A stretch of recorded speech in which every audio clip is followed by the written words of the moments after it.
कांग्रेस के वरिष्ठ नेता और पूर्व मंत्री सज्जन वर्मा का भड़काऊ भाषण आया सामने। कहा, नरेंद्र मोदी एक दिन जो जनता आज सड़क पर हिलोरे ले रही है वह प्रधानमंत्री निवास में घुसकर कब्जा कर लेगी। मैं तो सिर्फ इतनी बात कहना चाहता हूँ, 2 दिन से टीवी पे आप देख रहे हो, बांग्लादेश की जनता शेख हसीना की गलत नीतियों की वजह से, बांग्लादेश की सरकार की गलत नीतियों की वजह से कल प्रधानमंत्री आवास में घुस गई, राष्ट्रपति भवन में घुस गई। याद रखना नरेंद्र मोदी जी, एक दिन जनता जिसके सड़क में हिलोरे ले रही है, एक दिन तुम्हारी गलत नीतियों से तुम्हारे प्रधानमंत्री निवास में घुस जाएगी, कब्जा कर लेगी। अभी श्रीलंका में हुआ, पहले श्रीलंका में जनता प्रधानमंत्री के घर में घुस गई, अब बांग्लादेश में घुसिया भारत का नंबर है। तो साथियों मैं अनुरोध करता हूँ,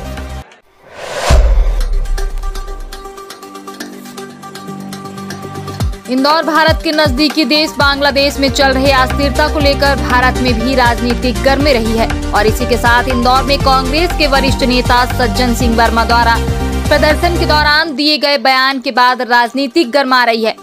तो वहीं हिंदू संगठन से जुड़े हुए संतोष शर्मा ने भी मीडिया से चर्चा के दौरान बयान को लेकर निंदा करते हुए कड़ी कार्रवाई की मांग की है। सिंह जी वर्मा कौन है? क्या वो सनातनी हिंदू नहीं है? क्या उनको ऐसा लगता है कि ये जो आतंकवाद जो हो रहा है विश्व में, जो बांग्लादेश में देखने को मिला है, उस आतंकवाद के सारे हिंदुस्तान चल रहा है, भारत चल रहा है, भारत का संविधान चल रहा है? सज्जन सिंह नाम रख लेने से व्यक्ति सज्जन नहीं हो जाता है। इस प्रकार के बयान देने वाला हर व्यक्ति दुर्जन है। जो सनातन के खिलाफ बोलता है, हिंदुओं के खिलाफ बोलता है और देश में यदि इस प्रकार के हालात बिगाड़ने की बात करता है तो वो राष्ट्रद्रोही है। मैं आपके माध्यम से मांग करता हूं ऐसे व्यक्तियों पर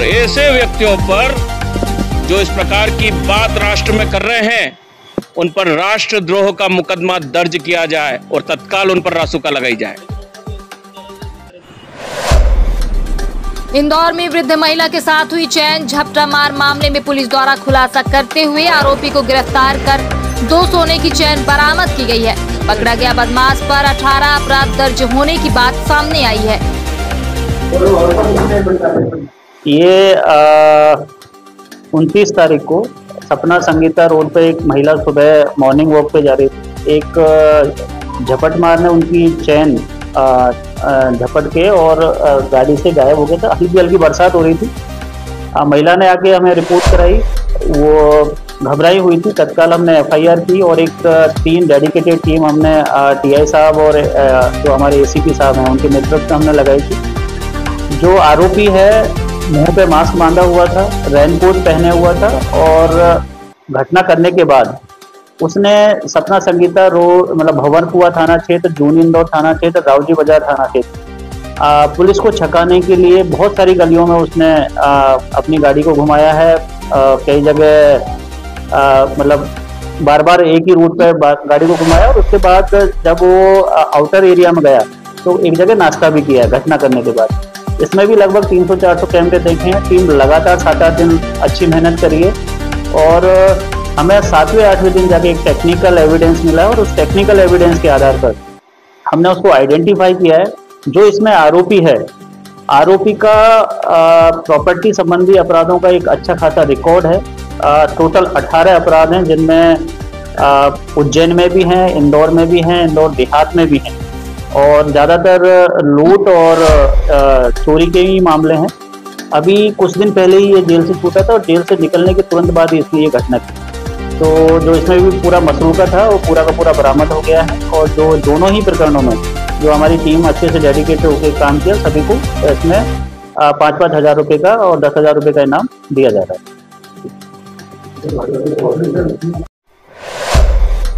बुरहानपुर के शहरी ऊषा कार्यकर्ताओं को पिछले 1 साल से वेतन नहीं मिलने से भारी नाराजगी।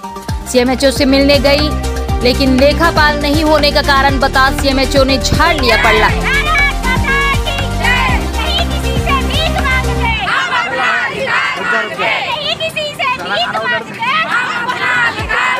हम लोगों को तो जो 1 साल का जो पेमेंट है, तो 1 साल से पेमेंट जो 4000 था वो कुछ भी नहीं डाला है, और अभी फिलहाल 2 महीने से तो कुछ भी सैलरी नहीं, और अकाउंटेंट नहीं है। तो क्या अकाउंटेंट के भी भरोसा हम ही करेंगे? अकाउंटेंट का भी व्यवस्था ये तो आपका काम है। तो हम चाहते हैं कि हमारी कुछ बहनें जो ऐसी है कि जो इस पेमेंट पर ही चल रही है, तो मैं चाहती हूँ कि हमारी जल्द से जल्द सैलरी की जाए, और हमारे 2 माह से जो वेतन रुका है वो भी दिया जाए। आगे त्योहार भी आ रहे हैं, फिर इन लोगों को समझना चाहिए। और हम लोगों को देखकर सर जी यहाँ से रफू चक्कर हो गए, हम लोगों को देखने के बावजूद ही रफू चक्कर हो गए, जबकि हम उनसे हमारा 8 दिन पहले से 2 दिन पहले से अपॉइंटमेंट है। तो ऐसा न करते हुए उन्होंने हमारे सामने आना था, हमने से 2 बातें करना थी, लेकिन हमें देख के वो गाड़ी लेके मीटिंग लेके चले गए।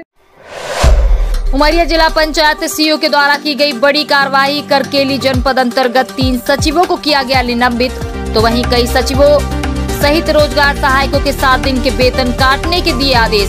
सीईओ के इस आदेश के बाद मचा हड़कंप। उमरिया जिले की 3 जनपदों की समीक्षा बैठक मेरे द्वारा अलग अलग दिनांकों में की गई है। उसमें सभी प्रकार के निर्माण कार्य और अन्य योजनाओं की समीक्षा की गई। समीक्षा के दौरान यहाँ पर जो परंपरा बनी हुई है कि जिस सचिव को आने की इच्छा हो, DRS को आने की इच्छा हो आता है, और नहीं तो नहीं आता है।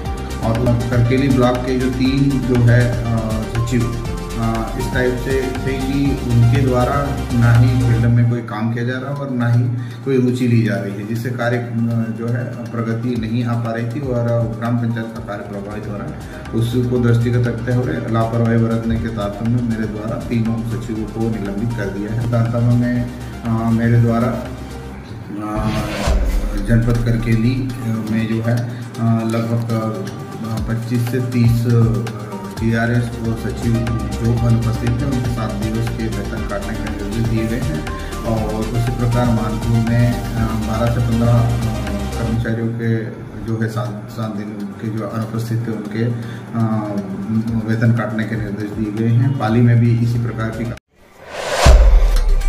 विदिशा के विजय सूर्य मंदिर में 9 अगस्त को नाग पंचमी पर 5 लोगों को ताला खुलकर अंदर पूजा करने की फिर उठी मांग। आर्कियोलॉजिकल सर्वे ऑफ इंडिया के दस्तावेजों में विजय मंदिर को मस्जिद कहे जाने पर जताया विरोध। 8 दिन पहले दिए गए बयान के जवाब में कलेक्टर के पत्र से हुआ खुलासा। विजय मंदिर के इतिहास को दर्शाते तमाम दस्तावेजों के साथ विभिन्न हिंदूवादी संगठनों के सदस्यों ने कलेक्टर को सौंपा ज्ञापन। युवा और हिंदू श्रद्धालु हैं जो आहत हैं, नाराज हैं, क्योंकि बीजा मंडल मॉस्क लिखा गया है ASI द्वारा। ये हमारा 1600 वर्ष पुराना चालुक्यकालीन सूर्य मंदिर है।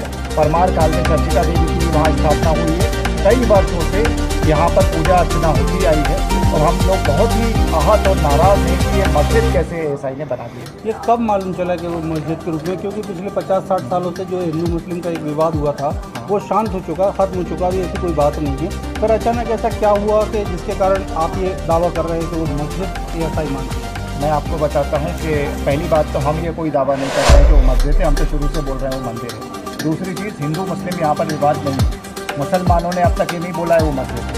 ASI ने हमने जो ज्ञापन दिया था कलेक्टर सर से, उसके जवाब में जो रिप्लाई आया, वो रिप्लाई में ASI लिखकर देता है कि बीजा मंडल मॉस्क, ठीक है, बीजा मंडल मॉस्क है, नॉन लिविंग मॉन्यूमेंट है, उसके अंदर आप पूजा अर्चना नहीं कर सकते, धर्म का कोई कार्यक्रम नहीं कर सकते, हम आपको पूजा की अनुमति नहीं दे सकते। तो यहाँ से वो उजागर होता है, कलेक्टर सर के लेटर हेड पर है, तो वो तो सरकारी ऑफिस है।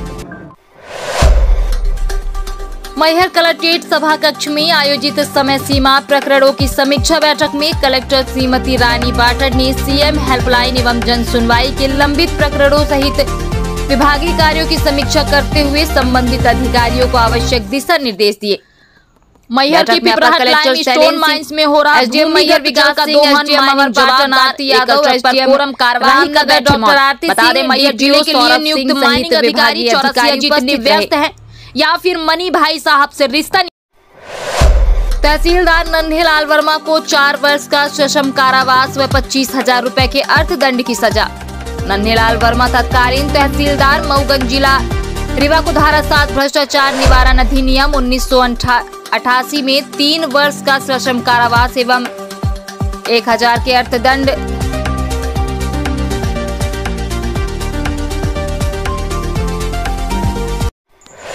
सीएम घोषणा अंतर्गत प्रदेश के 3 महाविद्यालयों के भवन निर्माण के लिए 3164.7 लाख रुपए राशि स्वीकृत की। सतना जिले के शासकीय महाविद्यालय बिरसिंहपुर के नवीन भवन निर्माण हेतु 534 लाख रुपए की मिली स्वीकृत। शासकीय कन्या महाविद्यालय सिवनी मालवा जिला नर्मदापुरम नवीन भवन निर्माण हेतु 980 लाख रुपए की मिली स्वीकृत।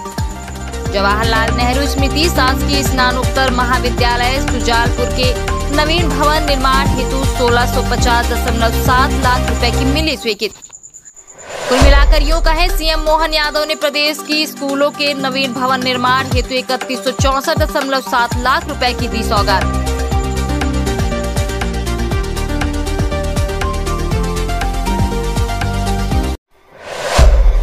सोहावल जनपद के सीईओ के अतिरिक्त प्रभार से प्रतिपाल सिंह बागरी को मुक्त करने का संचालनालय का आदेश सतना में अभी भी रद्दी की टोकरी में ही पड़ा है।